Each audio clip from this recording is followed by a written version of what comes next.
여러분들 얼굴 보니까 금식하는 사람 같지 않아요. 방에서 뭐 드시는 거 아니에요? 전부 얼굴이 환하고 천사의 빛이 납니다. 예, 아침에 찬양한 그 교회 뉴 드림 교회인가요? 그 6분이 찬양을 하시는데 또 60명 찬양을 하시는 참 그렇지 않습니까? 네. 박수.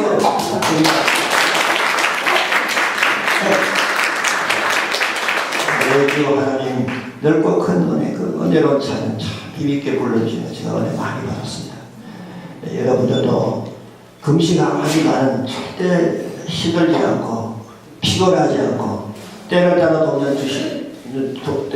도와주시는 하나님의 은혜를 체험하기 때문에 피곤하지 않죠. 네, 저도 하나도 피곤하지 않아요. 하나님께서 도와주셨어요. 집에 가셔서 피곤하시죠? 예, 기도 많이 해주시오. 예, 갈 때 운전할 때 졸지 않도록 기도했어요. 예. 시작이 오래전 같은데 벌써 마지막이네요. 마지막 시간에. 불과 35시간 전에 우리가 새해를 맞이했습니다. 12월 31일 밤 뉴 이어스 이브 맨하탄에서 타임스퀘어에서 셀러브레이션 하는 거 여러분 다 TV로 보셨죠? 여기 보니까 비가 오는데도 불구하고 저는 이제 송보영 씨 내려오니까 녹화를 해서 봤어요. 그런데 수십만이 몰려가지고 카운트다운 10, 9, 8 제로 하니까 와 하고 뉴 이어 이브 볼이라 그러죠? 그 풍선 같은 거 화려한 풍선이 다 터지니까 옷 색깔 컬러풀한 색종이인가요? 영원한 콘페티라 그러죠. 그게 쏟아지고 사람들이 환호를 하는 모습 참 너무 흥분되고 보기에 좋잖아요. 사람들이 왜 저렇게 흥분할까? 왜 저렇게 좋아할까? 새해가 왜 이렇게 좋을까? 이 생각이 왔습니다. 새해를 맞으면서 전부 해피 행복을 원하기 때문에 그래요. 행복하게 살고 싶은 거예요. 행운을 원하는 거예요. 해피니스, 조이, 기쁨을 원하는 거예요. 그래서 사람들이 새해에는 뭔가 좀 달라지고 새로워지고 좋은 일이 생기길 다 행복을 기원하는 거예요. 그렇기 때문에 비가 오는데도 불구하고 재작년에 제 조카가 거기 갔는데 뭐 화장실도 먹고 기저귀 가지고 올해는 별로 안 추웠지만 비가 왔지만 추운데 몇 시간이라는 거. 내가 사람들이 왜 저리 갈까? 기저귀 차고 그 행복을 사모하는 그 셀레브레이션에 참여하고 싶은 마음이 있었는 거예요. 얼마나 좋은 마음입니까? 젊은 마음입니다. 이 세상 모든 사람들은 제각기 걸어가는 인생의 방향이 있습니다. 어떤 사람은 A라는 길을 걸어가고 어떤 사람은 B라는 길을 걸어가고 어떤 사람은 C라는 길을 걸어갑니다. 또 어떤 사람은 A, B, C, E, F, G 그 필요 없다. 나는 내 몸대로 그냥 걸어가겠다. 이런 사람도 있습니다. 그러나 A, B, C, D, E 길을 걸어가는 데 따라서 행복도가 다 달라지는 것입니다. 행복이 달라지는 것입니다. 왜 인생에 이런 행복이 달라지는 것일까? 그 사람의 방향이 다르기 때문에, 결심이 다르기 때문에, 생각이 다르기 때문에 그게 엄청난 차이가 나는 것입니다. 생각과 결심에 따라서 인생의 방향이 결정되고 각자의 인생의 질과 내용이 달라지는 것입니다. 그 결과로 그 사람의 미래도 달라지는 것입니다. 새해를 맞이하면 보통 사람들은 새해 결심을 합니다. 미국 사람들은 이것을 New Year's Resolution이라고 합니다. 올해는 좀 더 착한 일을 좀 하고 싶다. 좋은 결심이죠. 어떤 사람은 올해는 반드시 술, 담배를 끊어야 되겠다. 꼭 하십시오. 꼭 하십시오. 올해는 체중을 줄여야 되겠다. 꼭 하십시오.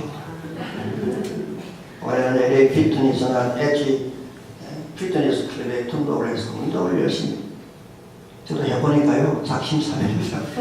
저 가다가 또 안 가고 우리 딸이 아버님 건강하시라고 그걸 끊어줬어요. 그래서 가려고 하는데 참 잘 안 돼요. 그래서 딸의 그 마음이 감사하지만 열심히 올해는 좀 가려고 해요. 또 올해는 자녀들과 좀 많은 시간을 보내야 되겠다. 우리 크리스찬들은 올해는 성경을 통독을 좀 해야 되겠다. 예수 믿고는 한 번도 창세기가 어디 붙었는지 계시록이 어디 붙었는지 모르면 되겠어요. 창세기부터 계시록까지 하면 통독을 합니다. 그런 세대들이 하십시오. 실천하시기 바랍니다. 올해는 좀 매일 감사하면서 하루에 감사한 일을 좀 한 가지를 생각하면서 살겠다. 이런 새 결심 좋은 겁니다. 문제는 이 좋은 결심들이 대부분 3일을 가지 않는다는 게 있습니다. 많이 가는 사람은 3개월. 제가 사는 커네티컷 뉴헤븐 근처에 오렌지라는 타운에 사는데 거기 뉴헤븐에서 발행되는 신문 뉴헤븐 레지스터라는 신문이 있습니다. 거기에 난 기사를 본 적이 있어요. 최근에 어떤 독자가 자기는 절대로 새 결심을 하지 않기로 결심했다. 그것도 결심인지 모르겠어요. 이 영어로 제가 읽어드릴게요. I always resolve each year not to make any New Year's resolution. 왜 안 하는가? 실망이 크게 오기 때문에.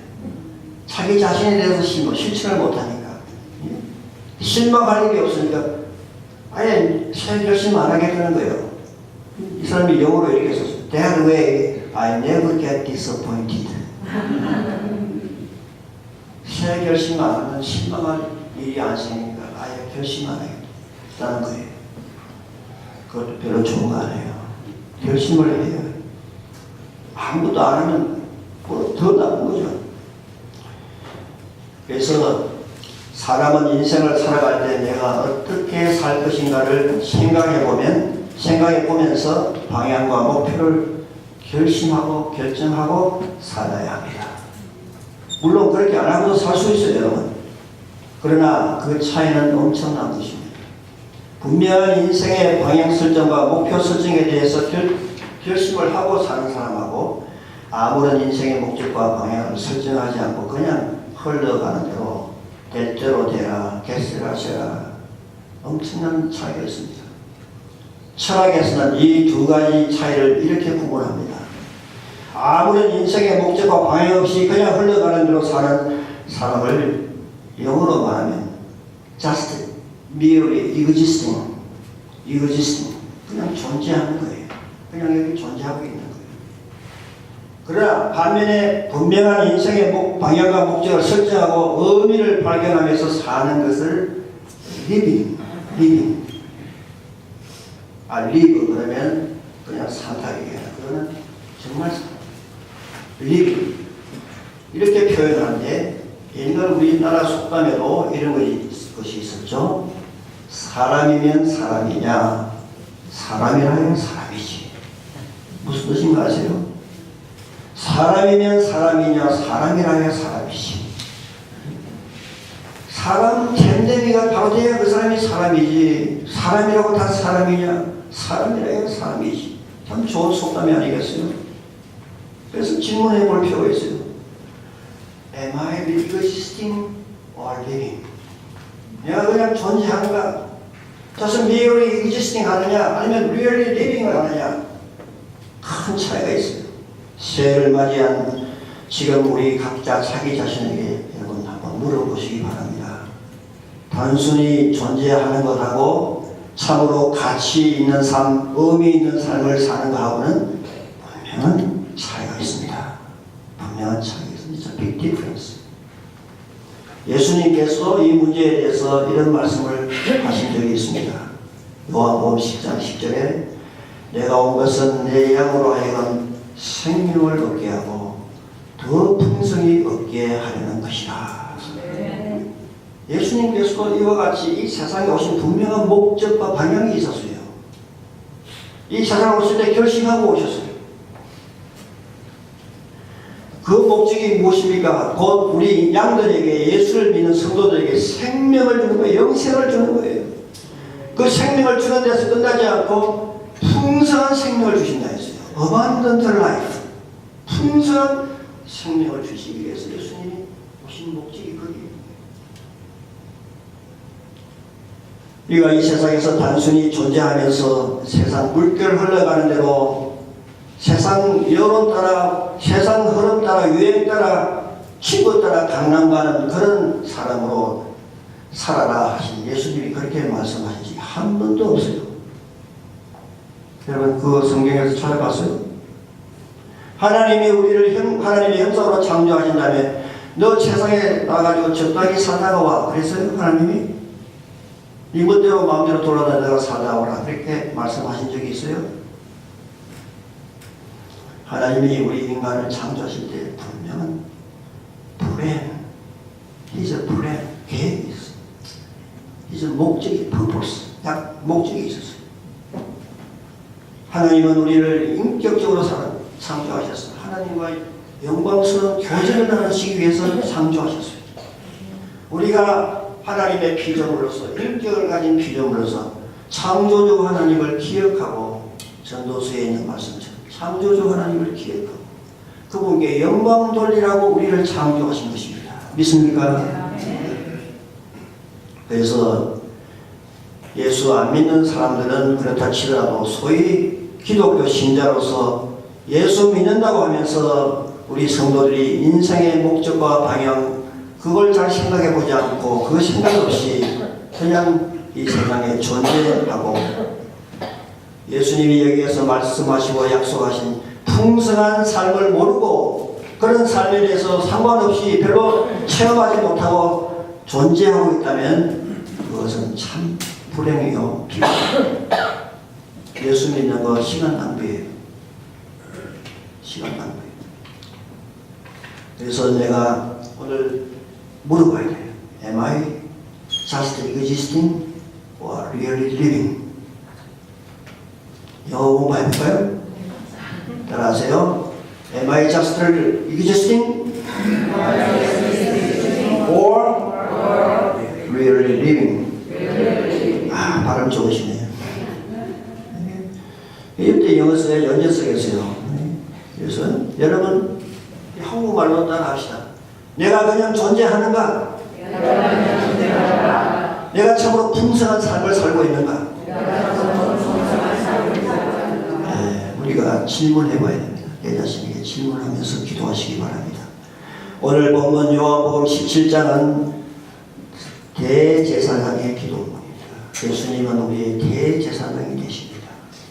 High Priest Prayer라고 해서 유명한 17장 전장의 기도문. 이렇게 긴 기도문이 성경에 잘 없어요. 이것은 예수님께서 대제사장으로서 아버지 하나님 성부님께 기도한 거예요. 이제 잡히시기 직전에 십자가 순환을 앞두고 제자들을 앞두고 기도하시는 거예요. 그 기도는 세 가지를 기도하세요. 첫째는 십자가 순환을 앞둔 예수님 자신을 위해서 기도하세요. 두 번째는 제자들을 위해서 기도하세요. 세 번째는 우리들을 위해서 기도하세요. 앞으로 이제 미래에 올 예수님의 제자들을 위해서 기도해 주셨어요. 이 세 기도 제목을 가지고 대제사장이신 예수님께서 성부 하나님께 기도하시는 거예요. 이 기도는 장엄하고 엄숙한 기도입니다. 죽음을 앞두고 바로 체포되기 첫날 밤에 하신 기도입니다. 구약의 예언대로 십자가에 죽으시고 이를 통해 죄인을 구원하시는 중대한 구원의 약속, 구약의 약속을 성취하시기 직전에 드리는 장엄한 기도입니다. 예수님께서 이 세상에 오신 목적과 방향을 다 성취하신 그의 전 생애를 마감하는 마감 기도, 장문의 기도예요. 요한복음 17장, 요한복음 14장, 15장, 16장 유명한 다락방 가고 이 17장은 대제사장의 기도를 하시고 18장부터 이제 순환에 들어가는 거예요. 예수님께서 이 세상에 오셔서 그냥 단순히 존재하지 않으시고 분명한 이 세상에 오신 목적과 방향을 가지고 의미 있는 생활을 다 마치시고 이 기도를 하시기 때문에 우리가 여기에서 분명히 배울 것이 있습니다. 배워야 합니다. 왜? 우리는 예수님의 제자이기 때문에, 예수님을 닮아가기로 결심했기 때문에 배워야 하는 것입니다. 예수님의 방법을 배우는 사람이 예수님의 제자 아니겠습니까? 그냥 이 세상에 단순히 존재하지 않고 예수님의 양들로서 예수님처럼 분명한 목적과 방향을 가지고 풍성하고 행복한 삶을 살아야 하는 방법을 예수님으로부터 배워야 하는 것입니다. 예수를 믿는다고 하는 것은 Christ-like life, 예수님 그리스도를 닮아가는 삶이에요. 오늘 예수님으로부터 우리가 배우고 행복한 신앙인이 되고 새해를 맞이해서 분명한 목적과 방향을 가지고 새 행진을 시작하시는 모든 분들이 되시기를 축원합니다. 아멘. 그러면 그렇게 하기 위해서 예수님으로부터 배워야 할 세 가지를 오늘 살펴보겠습니다. 첫째는 예수님처럼 하나님 아버지를 전적으로 의존하고 살자. 전적으로 성부 아버지 하나님을 의지하고 살자. 그렇게 하면 행복한 신앙인이 될 수 있다. 그래야 새해에 힘찬 행진을 할 수 있다. 오늘 성경 보면 17장 1절에 보면 대제사장 예수님께서 기도 첫마디가 뭡니까? 그게 아버지여, 아버지여, 때가 이르렀사오니. 아버지여. 요즘 페미니스트들은 성경에 아버지 말을 왜 아버지만 하냐, 엄마로 해라. 그래야 공평하지 않느냐. 그래서 성경을 다시 리라이팅해요. 다시 써가지고 he를 다 she로 바꾸고 father를 mother로 바꾸고 Reader's Digest에서 나온 성경은 그럴 거 있어요. 그러니까 그 마음은 이해하지만 sorry, we cannot do it. 하나님께서 그렇게 계시하시기 전에 because God said it, we should believe it as He said. 있습니까? 하나님이 그렇게 하십니다. 하나님이 절대 주권자이신데 하나님이 자신을 남성으로 이렇게 아버지로 그렇게 계시하셨으면 하나님 우리 순종해야죠. 물론 하나님이 구약에나 또 신약에 보면 내가 너를 사랑하는 것이 암탉이 자기 새끼를 메마리를 품듯이 사랑한다.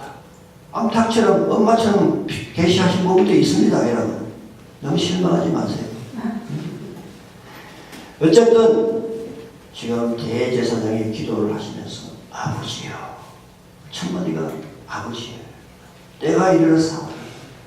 예수님은 지상 공생의 3년 동안 성부 하나님 아버지께 전적으로 의존하시는 삶을 사셨습니다.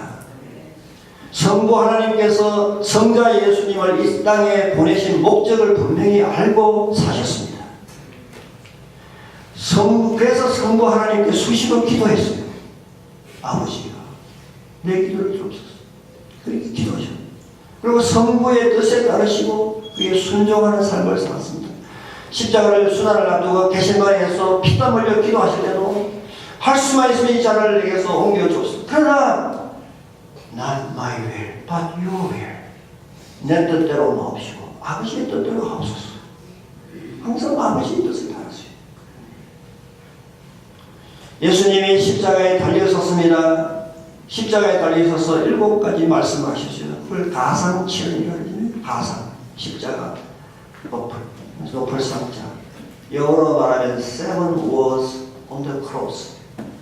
근데 그 첫 번째 말씀도 아버지예요. 아버지. 마지막 말씀도 아버지요. 첫 번째 말씀이 뭡니까? 아버지요, 저들이 하는 것을 저들이 잘 모릅니다. 저들의 죄를 용서하여 주옵소서. 저 미련한 사람들이 자기들이 뭘 하고 있는지 모르고 이렇게 흉측한 흉악한 일을 하고 있습니다. 하나님의 아들 독생자 예수님을 잡아 죽이고 있는 거예요. 아버지를 구제하여 저들이 하는 짓을 모르고 있습니다. 저들의 죄를 용서하옵소서. 아버지에게 부탁했어요. 그리고 마지막 말씀으로 아버지여 내 영혼을 아버지께 부탁하나이다. 아버지께 부탁해요. 아버지께 불렀어요. 이와 같이 성자 예수님께서 이 세상에 사실 때 성부 아버지 하나님을 전적으로 의지하고 신뢰하고 그분의 말씀에 순종하고 사셨던 것 같이, 그러므로 예수님의 제자로서 예수님의 삶을 닮아가야 할 우리 성도들도 이 세상 매일매일 예수님처럼 하나님 아버지를 부르고 아버지 나의 사정을 아시지 않습니까? 나의 기도를 들어주옵소서. 나를 인도하여 주시옵소서.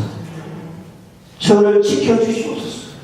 저희 가정을 돌보아 주시옵소서. 저희 자녀들을 주님 축복하여 주시옵소서. 아버지께 의존하고 기도하시기 바랍니다.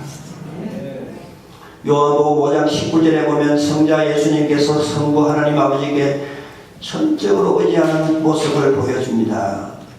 예수님이 하신 말씀 잘 들으십시오. 아들이 아버지의 하시는 일을 보지 않고는 아무것도 할 수 없나니 아버지께서 행하시는 그것을 아들도 그와 같이 행하느니라.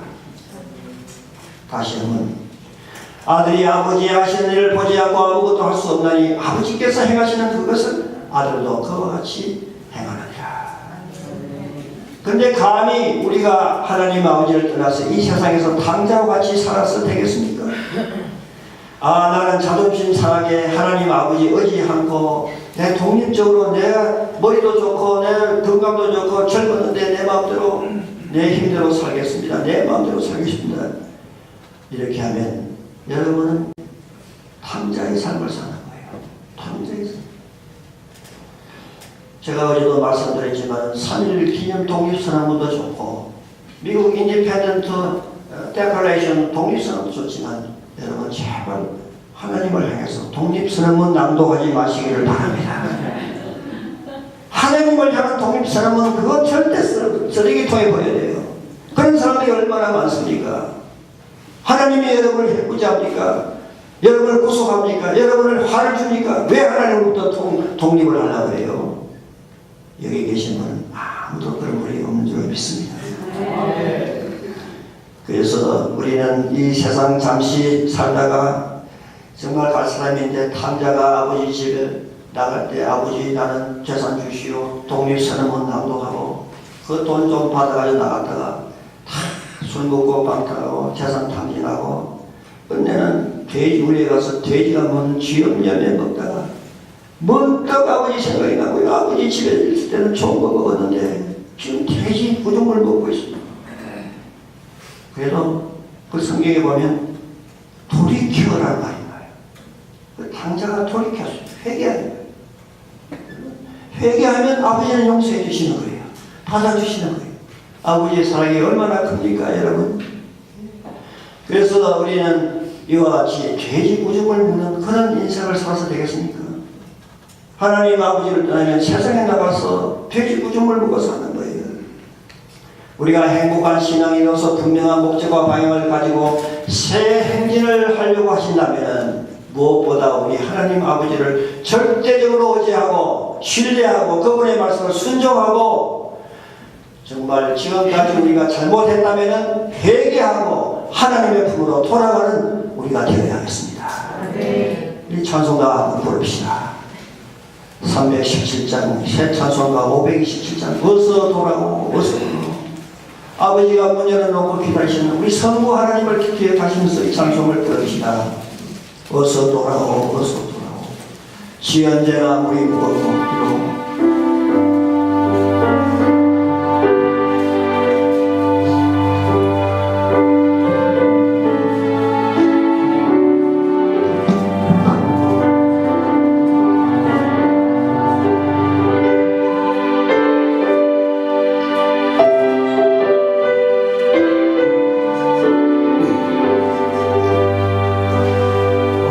어서 돌아오고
우리 아버지 품으로 어서 돌아오시는 모든 분들이 되기를 축원합니다.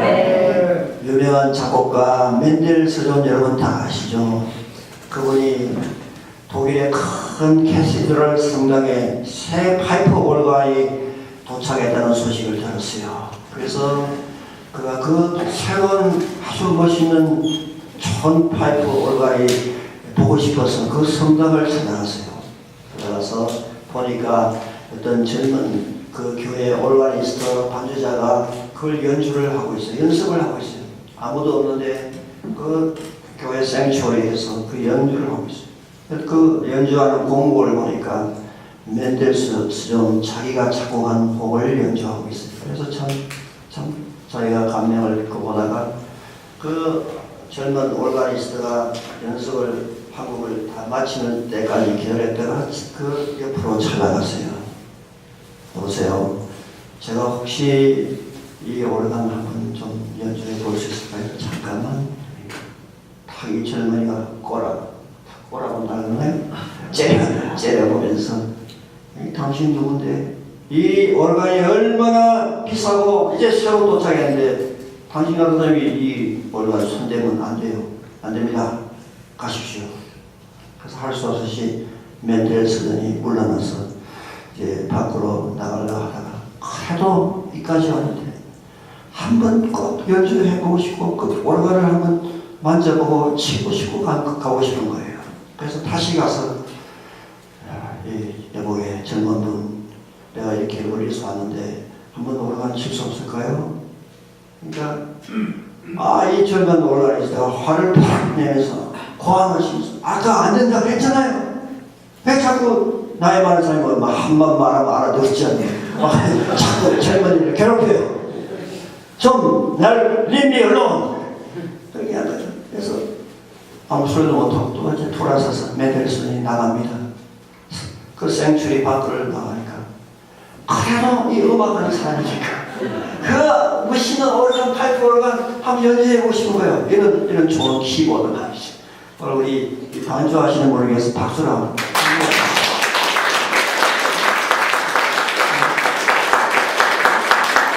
정말 너무 은혜스럽게 연주를 해주세요. 네, 정말 실력자는 난 몰라봤어요. 멘델스존보다 더 훌륭한 것 같아요. 그래서 이분이 하도 한번 저를 한번 이렇게 연주를 해보시고 그 오르간을 한번 치고 오셨어요. 그래서 다시 돌아가서 죄송합니다만 또 왔습니다. 좀 허락해 주시겠어요? 이 젊은이가 부끄러움이 쳐다보니까 하도 기가 차가지고 나이가 늙어지고 자꾸 간척을 하니까 해보시오.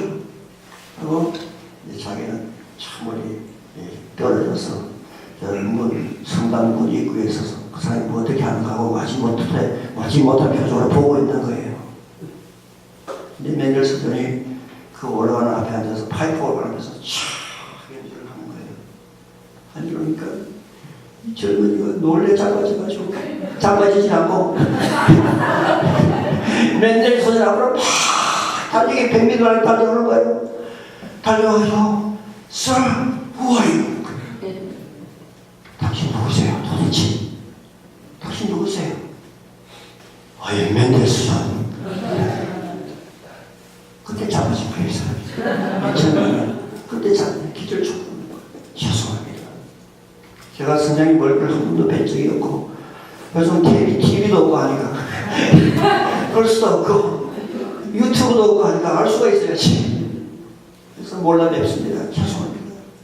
저는 선생님 발 꿈치도 따라갈 수 없는 그런 아주 초보자입니다. 용서하세요.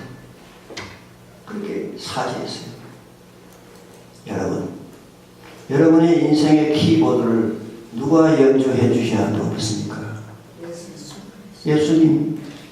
예수님과 동행을 하신 하나님 아버지가 여러분의 인생의 키보드를 연주해 주셔야 되지 않겠습니까? 그런데 그 하나님을 몰라보고 이 젊은이가 멘델스존을 몰라보듯이 하나님이 내 인생의 그 오르간을 내가 연주하겠다니까 싫어요. 당신이 누구예요? 들어가시오. 그게 담대한 같은 사람이에요. 그리고 내 인생의 키보드는 내가 연주하고 내가 해야지. 하나님 손대지 말아요. 하나님 찾아가시오. 하나님이 어떤 분인지도 모르고 하나님이 어떻게 자기를 위해서 하신 것도 모르고 자기를 창조하시고 존재하게 하시고 자기를 지금까지 인도하시고 고비고비마다 살아가시고 살게 해주신 그 하나님을 모르고 하나님한테 내 인생의 건반의 키보드에 손대지 마시오. 얼마나 어리석은 그런 생각입니까? 이 자리에 계시면 한 분도 그런 분이 없기를 축원합니다. 우리 하나님은 전지전능하시고 정말 인류 연주자가 되시고 인류 오케스트라의 큰 컨덕터가 되시는 거예요. 하나님이 모든 걸 주관하시는 거예요. 우리가 그분께 모든 걸 그 지휘자에게 맡길 때 그 훌륭한 하모니가 올라 퍼지는 것입니다. 오케스트라가 있는 거예요. 지휘자 말을 안 듣고 지멋대로 연주하면 그 단어는 어떻게 되겠어요? You are fired. 우리는 내 인생의 오르간을 하나님 아버지가 아닌 내 자신이 연주해야만 기분 좋고 내 인생에 좋은 오르간 소리가 날 것이라고 생각하고 고집부리지만은 사실 그러다가 얼마나 낭패와 실망과 눈물을 당할 때가 많습니까? 우리는 우리 아버지 하나님을 전적으로 신뢰하고 우리 주님이 보여주신 그 모습대로 아버지 성부 하나님을 의뢰하고 우리 인생의 오르간의 키보드를 그분께 맡기시기를 축원합니다. 그래야 여러분이 행복해집니다. 그래야 여러분이 해피라이프를 살 수 있습니다. 두 번째는 우리는 신령한 목적과 방향을 갖고 인생을 살아야 합니다. 행복한 사람이 되기 위해서, 행복한 신자가 되기 위해서. 그래야만 행복한 신앙인으로서 새 힘찬 행진을 할 수 있습니다. 오늘 보면 1절에 보면 예수님은 때가 이르렀으네. 그래서 때가 이르렀으네. Time has come. 타임 앞에 던자 정관사가 붙어 있어요. 이건 굉장한 보통 때가 아니에요. The time has come. 그렇게 기도하셨어요. 무슨 뜻인가요? 예수님께서 바로 이때를 위해서, this time을 위해서, the time을 위해서 목적을 가지고 오신 그 목적이 성취되기 직전의 순간이에요. 그런 뜻이에요. 그 목적이 바로 여러분과 죄를 대속하시기 위해서 오신 그 순간이 그 순간을 위해서 내가 십자가에서 죽겠다고 이 세상에 탄생하신 분이에요. 세상에 어디 죽겠다고 탄생한 분이 있어요? 여러분 이게 죽으려고 태어났습니까? 우리는 다 살라고 태어났어요. 그러나 다 죽게 돼 있죠. 그러나 예수님은 다 하시지만 안 죽어도 되실 분이에요. 그러나 예수님은 베들레헴 땅 발굴에서 죽기 위해서 탄생하신 분. 왜? 우리를 위해서, 여러분과 저를 위해서, 온 인류의 죄를 대속하시기 위해서 그렇게 오시기 때문에 그 때가 이르렀으니 the time has come. 아버지여 때가 이르렀으네. 예수님이 오신 목적을 이루실 때가 이르렀으네. 그 말씀.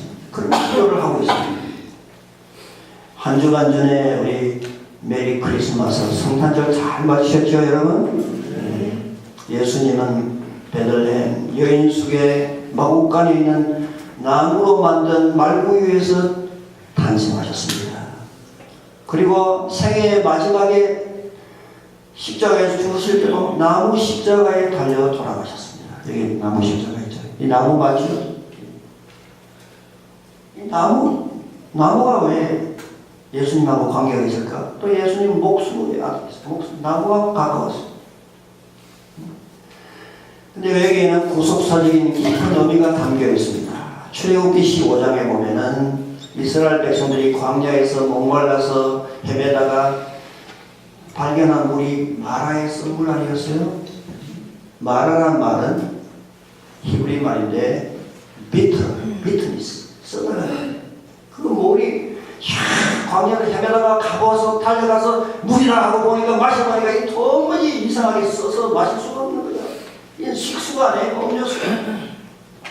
그 사람들이 오아시스인 줄 알고 가보더니 신발이에요. 이것은 구약의 모든 사건은 구원사적인 예표적인 그런 사건입니다. 그냥 하나님이 함부로 그렇게 한 게 아니에요. 우리가 인생 광야를 살면서 목말라가지고 영적인 갈등을 느끼고 어디 가서 물을 찾아보니까 세상이 주는 물은 다 썩물이에요. 독이 들어있어요. 그거 마시고 돌아다니다가 영의 병이 들고 육신의 병도 들고 죽는 거예요, 광야에서. 그런데 하나님께서 은혜를 베풀어 주셨어요. 모세 보고 저 나무가지를 꺾어라. 나무가지 하나를 지시하셨어요. 그 나무가지를 꺾어서 물에 던지라. 던졌어요. 그러니까 그 물이 어떻게 됐어요? From bitterness to sweetness. 물이 썩물이 단물이 되었더라. 그 나무가지가 아무 효과가 없는 나무예요. 그런데 하나님이 지시하셔서 나무를 사용하셨어요. 그 나무가지를 썩물에 던지니까 마라의 썩물이 단물이 되었더라. 그래서 엘림이 된 거예요. 예수님이 그 일을 하시기 위해서 나무로 만든 말구에서 태어나시고 나무로 만든 십자가에서 돌아가셨어요. 우리가 썩물을 마시고 이 세상에서 죽어가는 이 우리 인생들을 위해서 노상 이 세상의 세속의 썩물, 독이 들어있는 물, 그게 나쁜지도 모르고 마시고 살고 있는 우리들에게 예수님이 나무에 태어나시고 나무 십자가에 달려 돌아가심을 통해서 우리 인생이 완전히 변화된 거예요. 썩물에서 단물로 변화된 거예요. 감사합니까? 할렐루야. 그렇기 때문에 예수님께서 지금 그 때를 이루시고 있는 것입니다. 썩물을 달게 만든 이 나무는 곧 그 마라의 썩물에 던진 그 나무는 장차 오실 메시아 예수 그리스도의 십자가를 상징하는 것입니다. 그걸 예표하는 거예요. 그리고 신학적인 용어로 예표란 말은 foreshadowing 거예요. 그림자처럼 미리 비춰지는 거예요. 여러분 구약에 출애굽할 때 6월절 어린 양 패스오버 6월절 그게 다 6월절 어린 양 대신 예수님의 보혈의 피를 바르면 물에 바르면 다 그 칼을 가진 천사가 넘어가잖아요. 패스오버 6월절 그것은 앞으로 예수님의 보혈의 피를 예표하는 거예요. 포시하고 그림자처럼 미리 보여주시는 거예요. 그래서 예수님께서 이 때가 이르렀으니 아버지여 이 숭고한 목적이 이제 이루실 때가 온 것입니다. 본문 1절에서 아버지여 내가 이르렀사오니 본문 2절에서 보면은 예수님의 오신 목적을 좀 더 자세하게 설명하고 있죠. 그리고 기도하시는 내용이 이렇어요. 아버지께서 아들에게 주신 모든 자에게 영생을 주게 하시려고 목적이 뭡니까? 영생을 주는 여러분 영생을 받은 걸 감사하십시다. 우리에게 영생을 주신 하나님 아버지께 감사하시는 성도가 되시기 바랍니다. 그래서 아들에게 만민을 다스리는 권세를 주셨는데 3절에 보면 그 영생이 무엇인가 자세히 또 설명이 들어가요. 영생의 뜻이 무엇인가를 말씀하시는데 영생은 다 같이 따라합시다. 영생은 곧 유일하신 참 하나님과 그 그의 보내신 자 예수 그리스도를 아는 것이니이다.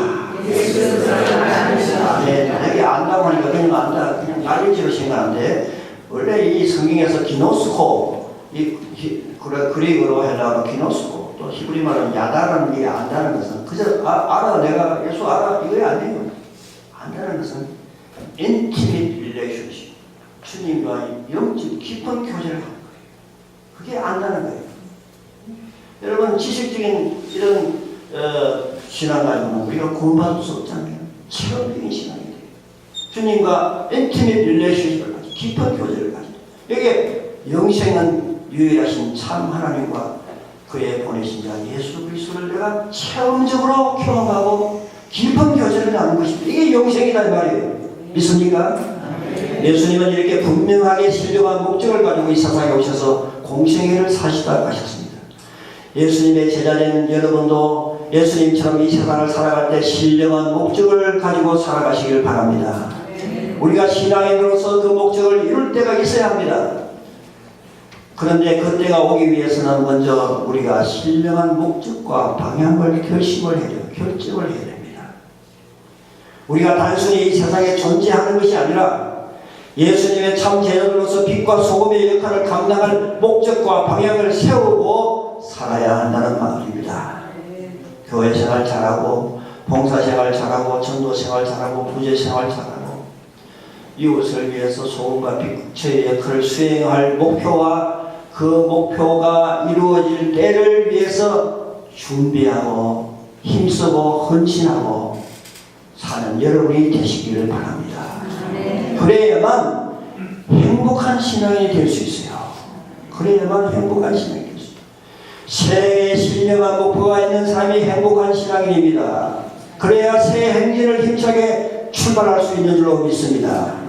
세 번째, 마지막으로 행복한 신앙은 어떻게 사는가? 예수님에게 배워야 되죠. 하나님 아버지께 영광을 올려드리겠다는 결심이 있어야 합니다. 그래야만 행복한 신앙인으로서 힘찬 새해를 행진해 갈 수 있습니다. 성경 본문 1절 다시 보십시다. 그게 끝에 보면은 아들을 영화롭게 하사 아들로 아버지를 영화롭게 하옵소서. 그렇게 기도하셨어요. 예수님께서 우리 죄를 대속하여서 십자가에 죽으셨는데 그것 때문에 우리가 죄사함 받고 영생을 얻게 된 것, 이거 성자 예수님의 영광이에요. 하나님의 영광이 되는 거예요. 그래서 아들을 영화롭게 하사 아들로 아버지를 영화롭게 하옵소서. 아버지의 보내신 목적을 이루시는 거예요. 죽으심으로 우리를 살리시는 이 구속의 사업을 완성하신 이것이 성자의 영광이요 하나님께 영광 돌리는 길이에요. 믿습니까? 그래서 아들을 영화롭게 하사 아들로 아버지를 영화롭게 하옵소서. 때가 이르나이다. 그리고 예수님께서 마귀의 권세와 사망의 권세를 깨뜨리시고 부활하신 것은 얼마나 성자 예수님의 큰 영광입니까? 영광 할렐루야! 얼마나 큰 영광입니까? 인류의 구속 사업이 완성되는 바로 그때가 성자 예수님께 영광스러운 때였고, 성자 예수님의 영광은 곧 성부 하나님 아버지의 영광이 되었던 것입니다. 그래서 이 말씀으로 기도하셨던 것입니다. 우리 신앙인의 신정들 가운데 제가 말씀드렸던가요? 웨스트민스터 신앙 고백 제1조가 뭐라고 했죠? 사람의 제일 되는 목적이 무엇이냐? What is the chief end of man? 가장 주된 인생의 그 end, 목적이 무엇이냐? 뭐예요? To glorify and enjoy Him forever. 하나님 앞에 영광을 올려드리고 하나님을 엔조이하고, 엔조이 그럼 나쁜 말로 생각하지 마세요. 하나님을 엔조이하시기 바랍니다. 하나님을 즐거워하는 거예요. 말씀을 주야로 묵상하고 그 말씀을 즐거워한다고 했잖아요. 복 있는 사람은. 그렇죠? 그게 우리 인생의 목표가 돼요. 제일 큰 목적이에요. 그래서 우리는 하나님의 자녀로서 내 인생의 제일 첫 번째 프라이어티 넘버 원은 하나님을 영원하게 하면서 사는 것이다. 하나님께 영광 돌리는 삶을 사는 것이 우리 인생의 목적이라고 한다면 그 내용이 무엇일까요? 하나님의 영광을 가로막지 않는 거죠. 그래야 되지 않겠어요? 신자로서 하나님 말씀에 불순종하고 신앙인답지 않게 사는 사람, 교회 다니는 사람답지 않게, 예수 믿는 예수쟁이답지 않게 사는 사람, 그것이 하나님의 영광을 가리는 거예요. 하나님께 영광 돌리기는커녕 어려 영광을 가로막는 거예요. 그래서 불신자의 손가락질을 받는 거예요. 하나님의 영광을 가리는 거예요. 지금 한국의 기막힌 조사 통계를 보고 제가 참 슬펐습니다. 그 조사 통계에 의하면 종교 신뢰도를 조사했어요. 첫째, 가톨릭. 둘째, 불교. 그 다음, 기독교. 아멘 하지 마십시오. 슬픈 일이에요. 기독교 신뢰도가 꼴찌. 목사를, 잘못된 목사를 행태하면 목사부터 우리가 회개해야죠. 대형교회의 그 추잡한 모습들 때문에, 장로, 권사, 집사의 잘못된 삶의 태도 때문에 하나님의 영광이 가려지는 거예요. 한국의 개신교의 신뢰도가 꼴찌예요. 불교보다 못해요. 여러분 이번에 기도할 때 이걸 회복시켜달라고 하나님께 기도하시기 바랍니다. 3일 독립선언문에 우리 기독교인들이 33인 가운데 반이 우리 기독교인이었어요. 얼마나 영광스럽습니까? 그 초창기에 숫자는 적고 교세는 약했지만 순수하게 정말 한국 기독교를 개화시키고 한국 사회를 개화시키고 한국 기독교가 성역자 역할을 했습니다. 그렇잖아요. 근데 지금 이렇게 땀이 들어졌어요. 교인들은 말이 모르고 대형 교회는 많이 생겨나는데 이렇게 하나님의 영광을 가지고 있어요. 우리부터 회개해야 되고 우리 조국 교회를 위해서 기도해야 할 줄을 믿습니다. 그래야 하나님이 통일의 선물도 주시죠. 그래야만 북한 교회도 우리가 재건할 수 있지 않습니까? 한국 교회의 그런 추악한 모습을 북한 땅에 옮겨놓으면 어떻게 되겠어요? 때가 이르지 않기 때문에 통일을 안 주시는 걸 저는 거예요.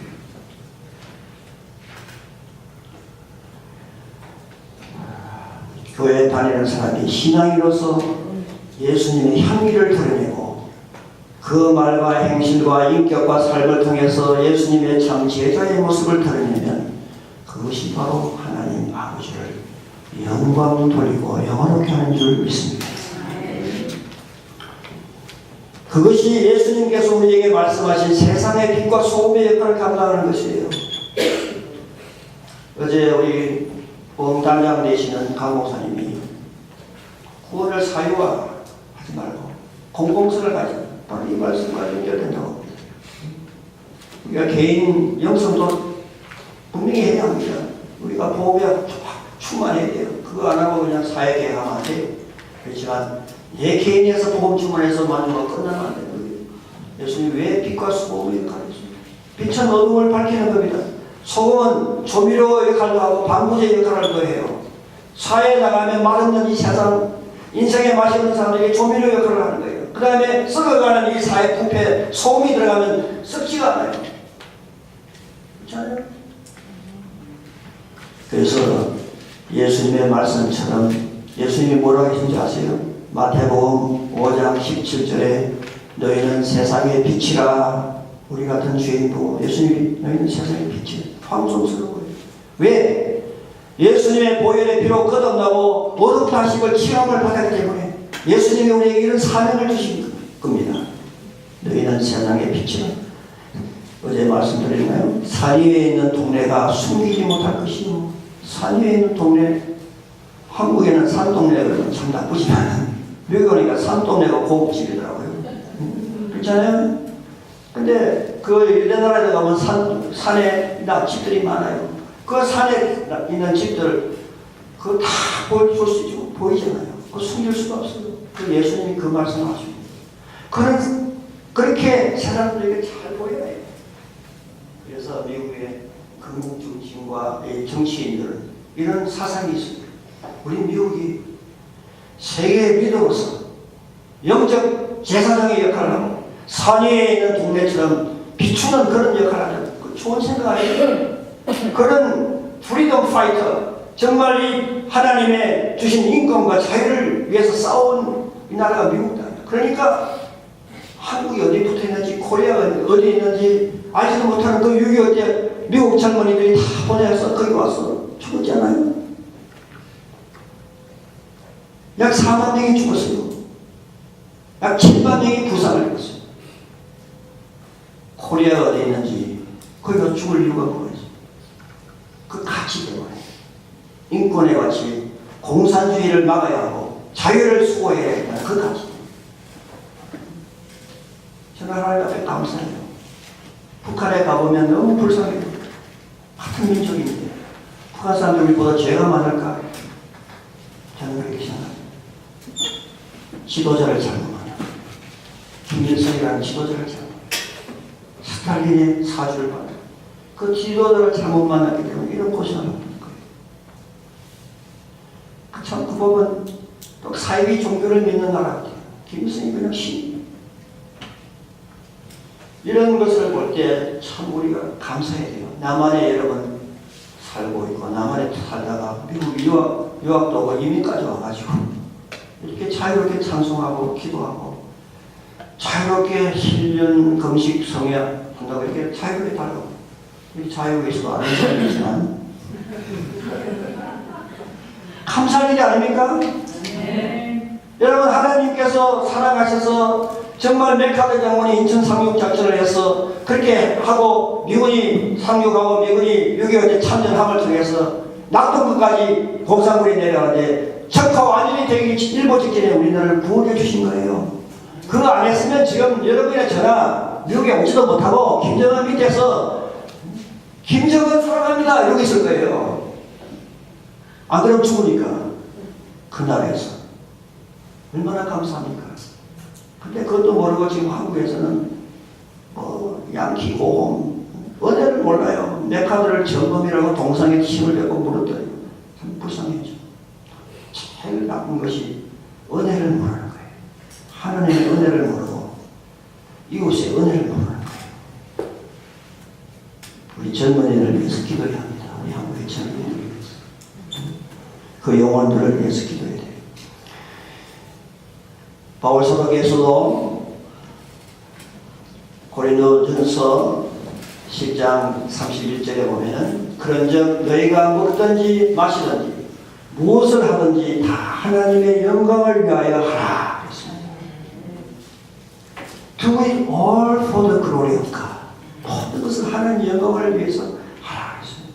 선택은 둘 중에 하나입니다. 여러분 1번 선택은 내가 행복한 신앙이 되기를 원합니까? 2번 선택은 행복하지 못한 불행한 신앙이 되기를 원합니까? 1번 원하시면 손 드십시오. 네, 할렐루야. 2번 원하시면 손 드세요. 안 드시는 건 뭐예요? 1번, 2번 중간이 자, 1번을 선택하시면 그러면 행복한 신앙이 되신 분을 선택하셨으니까 여러분 하나님께 영광 누리는 삶을 사시면 됩니다. 여러분이 행복해지는 거예요. 내가 하나님의 영광을 가려먹는 그런 삶을 살면 나도 불행하고 우리 가족도 불행하고 교회도 불행하고 목사님도 불행하고 다 그런 거예요. 그 선택을 잘 하셔야 돼요. 행복한 신앙이 되는 방법은 날마다 성경 열심히 읽고 묵상하고 쉬지 말고 간절히 기도하고 항상 기뻐하고 범사에 감사하며 내 개인의 신앙을 먼저 굳게 세우고 그 다음에 세상을 나가서 이웃에게 빛과 소금의 역할을 감당하며 기독교인으로서 사회적 책임과 사명이 무엇인가 생각할 수 있는 때까지 이르시기를 바랍니다. 그럴 때 자연히 우리가 하나님께 영광을 올려드리게 되는 것입니다. 그러면 여러분이 행복한 신앙인이 되는 것입니다. 우리는 이제 새 첫 발걸음을 내디뎠습니다. 그 첫 발걸음이 신년 금식 성회인 것을 감사하시기 바랍니다. 이것은 신앙인들에게 큰 축복이요 하나님을 영원롭게 하는 것입니다. 이제 우리 모두 하나님의 아들 성자 예수님의 발자취를 본받아 세 가지를 기억합시다. 그리고 새해를 출발합시다. 새해는 첫째, 새해는 오직 하나님 아버지를 전적 의지하고 그 말씀에 순종하고 삽시다. 둘째는 새해는 하나님 아버지께서 우리에게 주신 신령한 목적과 방향을 생각하면서 기도하면서 삽시다. 세 번째는 새해는 하늘에 계신 하나님 아버지께 개인적으로 또 사회적으로 영광을 올려드리는 삶을 살아가십시다. 이렇게 결단하고 살면 그럴 때 우리가 이 세상에 단순히 이그지스팅, 단순히 존재하는 것이 아니라 분명한 목적과 방향과 의미 있는 생활, 리얼리 리빙을 하는 거예요. 그냥 사람이면 사람이냐, 사람이라고 해야 사람이지. 이렇게 살아야만 진정한 사는 거예요. 이제 우리 모두 이렇게 합을 통해서 행복한 신앙이 되어서 십자가를 앞두고 앞을 바라보면서 힘차게 새 행진을 해나가는 여러분 되시기를 바랍니다. 네. 다 같이 따라합시다. 저는 행복한 신앙이 되어 주님 말씀 붙들고 간절히 기도하며 힘차게 새해를 행진해 가겠습니다. 할렐루야.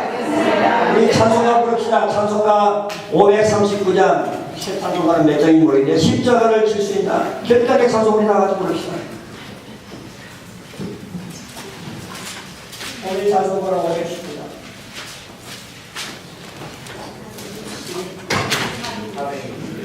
461장 새 찬송가.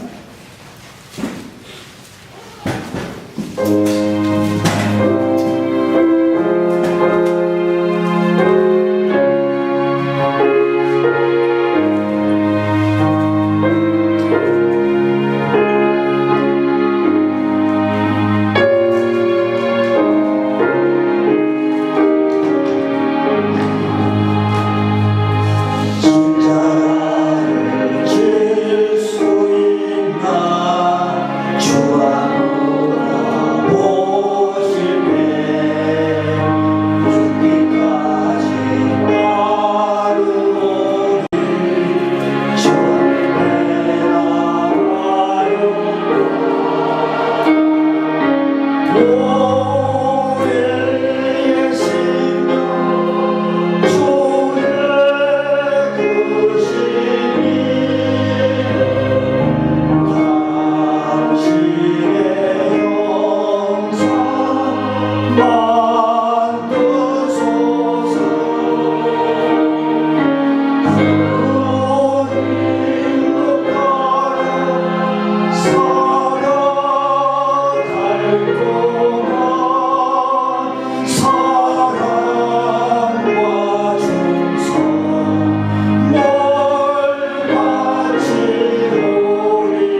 삼창하고 간절히 부르짖고 기도하겠습니다. 주여